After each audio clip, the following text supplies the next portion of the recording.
Hello, Lad Lane Leopards. Our next video is Dragonfly's Tale versus Rain School. Dragonfly's Tale by Christina Rodanas. Many lifetimes ago, in the days of the Ancient Ones, there lived a tribe of people known as the Ashiwi. Their village was called Hawiku, and it sat at the top of a hill. The houses were built side by side, one upon another, in the shape of a great honeycomb. Two powerful spirits, the maidens of the white and yellow corn, watched over the village. Each spring, they sent warm winds to chase away the snow. In the summer, they brought friendly rains to nourish the cornfield of Hawiku. The corn plants grew straight and strong with the corn maidens' blessings. Year after year, the people harvested more than they could eat, and the storerooms overflowed with corn. One day, after the last of the ripe corn had been gathered and stored away, a group of children had a mud fight. Their laughter echoed down the narrow streets as they playfully threw lumps of dirt and mud. The head chief of the tribe saw their game. Watching the children play, he thought of a plan to show off his people's wealth. He called a meeting of all the elders to share his scheme. The Ashiwi must celebrate their richest harvest with a mock battle, announced the chief. Our weapons will be made of bread, batter, and dough. Let us invite our neighbors to take part. How they will envy our prosperity when they see us using our food for play. Yes, yes, agreed the elders. Let us begin. And they praised the cleverness of their leader. The elders ordered the people to prepare for the festivities. The swiftest runners were sent to summon the guests from the surrounding villages. Excited, the people set to work chopping wood to fuel the ovens and grinding corn into meal. The cooking fires roared and crackled. The air was sweet with the smell of baking bread and boiling mush. On the day of the celebration, the corn maidens decided to go to Hawiku to see what the commotion was about. Disguised as old and bedraggled women, they limped into town. No one noticed the warm, misty wind that accompanied them. At the crowded village plaza, the corn maidens paused to look around. Everywhere they saw bowls and baskets filled with batter and dough. Mounds of cakes steamed in the windows. Stacks of bread covered the housetops. A boy and his little sister sat nearby munching corn cakes drenched in honey. When they saw how ragged and hungry the two women looked, they held out their hands to offer them some food. But one of the elders quickly snatched it away. Good food should not be wasted on beggars, he scolded. These women are too lazy to grow their own corn. They are like hungry coyotes looking for an easy meal. Suddenly, the plaza grew silent as the chief began to divide the people into teams. Then, with a nod of his head, the great battle began. Everyone laughed as they ducked flying bread and biscuits. One team hurled balls of dough, while the other threw globs of batter. The invited neighbors stared in bewilderment as their hosts smeared each other with precious food. The corn maidens watched the fight with heavy hearts. They had blessed the Ashiwi with an abundance of food, but the people had thrown away their gifts. It's time to teach our children a lesson, said one maiden to the other. Then, like a wind-blown smoke, they vanished. When the games ended, the guests went home in disgust. While the moon rose over the town, the seed-eaters scampered into the plaza. Silently, armies of mice, gophers, bugs, and birds carried away every crumb of food. Then they tunneled into storerooms and stole the corn. They worked all through the night, for the corn maidens had warned them that a great famine was soon to come to the village of Hawiku. The people could hardly believe their eyes the next morning. All the wasted food that had covered the village streets and disappeared into the storerooms were half empty. Who cares? They asked one another. We have more than enough corn to last through the winter until our next great harvest. Winter came and was slow to pass. Warm winds arrived late, and the rains never fell to moisten the soil. The priests sang their most sacred chants and danced their most powerful rituals. but the corn maidens refused to send their blessings.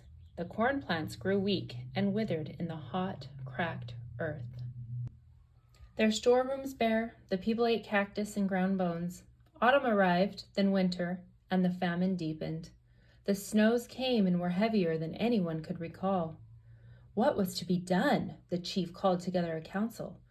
"We will go to our neighbors for help," he declared. "If we delay, we will starve. We must leave for their village tonight." The people rushed to collect their warmest robes and blankets. They hurried from their homes and scrambled into the icy darkness. In one house, a boy and his little sister were forgotten. No one had noticed them sleeping beside the hearth. When the boy woke up, he climbed the ladder to the sky hole and gazed all around. The village was empty. Although he was frightened, he knew he would need to comfort his sister. Perhaps he could make a beautiful toy, something to remind her of happier times. "I know," he whispered. "I will make her a butterfly." While the little girl slept, the boy set to work. He carved the butterfly's body from the core of a dry corn stalk and made its legs from straw. Carefully, he cut the wings out of a brittle corn leaf. The leaf was so narrow, so he had to make long, slender wings. Then he painted the insect with bright colors. The thin pigment spread out, making the eyes very large and forming a delicate pattern of lines in the corn leaf wings. The boy admired his creation.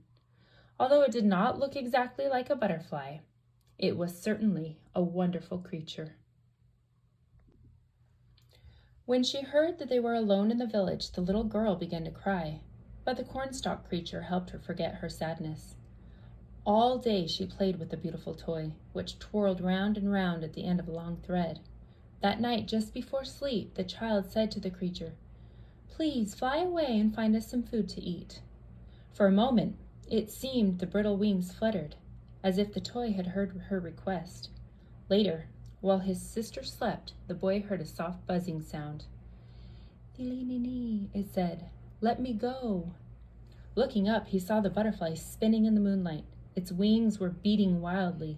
He reached out to calm the strange creature. Then it carefully united it.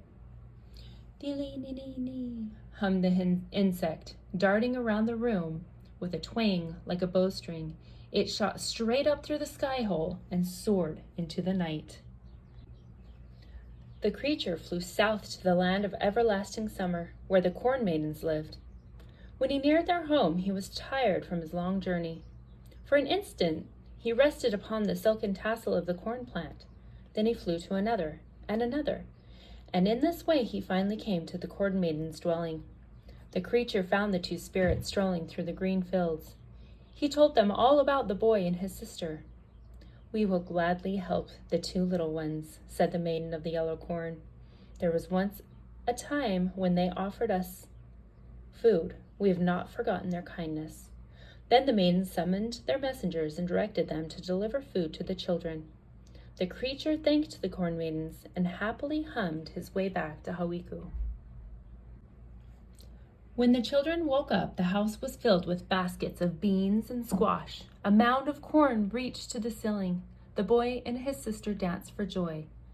But where was the cornstalk creature? The little girl found him in a dark corner, perched on a painted jar.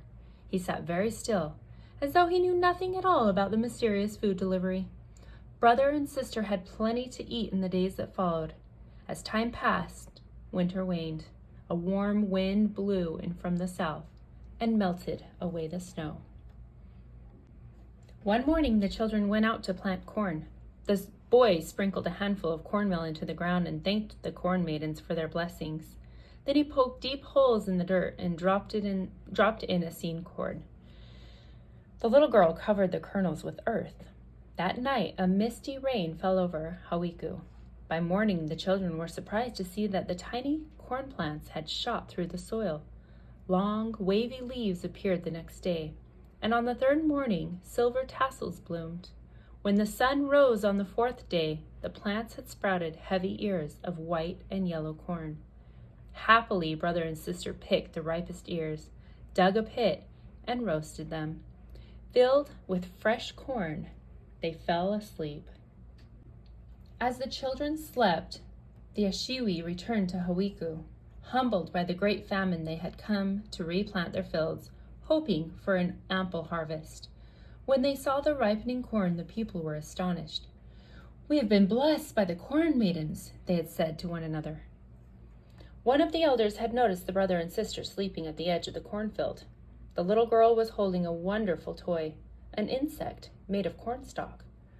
"These two children are the ones who have been blessed," he declared. The chief stepped forward. "Let us honor the corn maidens, and let us learn from the children who have received their gifts," he said. "Then perhaps we too may share the blessing." From then on, the people were careful not to take the corn maidens' gifts for granted. They respected the boy and his sister and learned their ways of kindness. The cornfields thrived and all the Oshiwi prospered. And what became of the cornstalk creature? To this day, in early summer, when the corn is beginning to bloom, he appears. Never content with his resting place, he hums from one corn tassel to the next. He is known as Dragonfly. Rain School, written and illustrated by James Rumford. In the country of Chad, it is the first day of school. The dry dirt road is filling up with children. Big brothers and big sisters are leading the way. "Will they give us a notebook?" Thomas asks. "Will they give us a pencil? Will I learn to read like you?" "Stop asking so many questions and keep up," say the big brothers and big sisters. Thomas arrives at the schoolyard, but there are no classrooms. There are no desks. "It doesn't matter, there is a teacher. We will build our school," she says. "This is the first lesson." Thomas learns to make mud bricks and dry them in the sun. He learns to build mud walls and mud desks. He gathers grass and saplings with the other children, and they make a roof. Inside it is cool. It smells of the earth. It smells of the fields ready for planting. Thomas helps bring in the little wooden stools. Everyone sits down. This is the moment they have been waiting for. The teacher brings in a blackboard. On it, she writes a letter. "A," says the teacher. "A," says Thomas with the other children. The teacher writes the letter with the big strokes in the air. The students do the same over and over. "Wonderful," says the teacher. She hands out notebooks and pencils. "Page 1, says the teacher. Thomas opens his notebook to the first page and holds his pencil ready and waiting. "Now write the letter A." "Beautiful," says the teacher as she looks at the students' work. Every day, Thomas learns something new. Every day, the teacher cheers him and the other children on. "Excellent job," she says. "Perfect, my learning friends." The 9 months of the school year fly by. The last day has come. The students' minds are fat with knowledge. Their notebooks are rumpled from learning. Thomas and the other children call out, "Thank you, teacher." She smiles and says, "Well done, my hardworking friends. See you next year." Thomas and the other children race home. The school is empty, and just in time. The big rains have started. The drops come down hard and fast. Strong winds tear at the grass roof. The rain finds its way inside. The school's mud walls are soaked and start to slump. The mud desks too. Slowly, the school disappears until there is almost nothing left. It doesn't matter. The letters have been learned and the knowledge taken away by the children. Come September, school will start over. Thomas will be a big brother then, leading the children on their first day to school. They will all stand in front of their smiling teachers, ready to build their school again. I hope you like both videos. Don't forget to vote.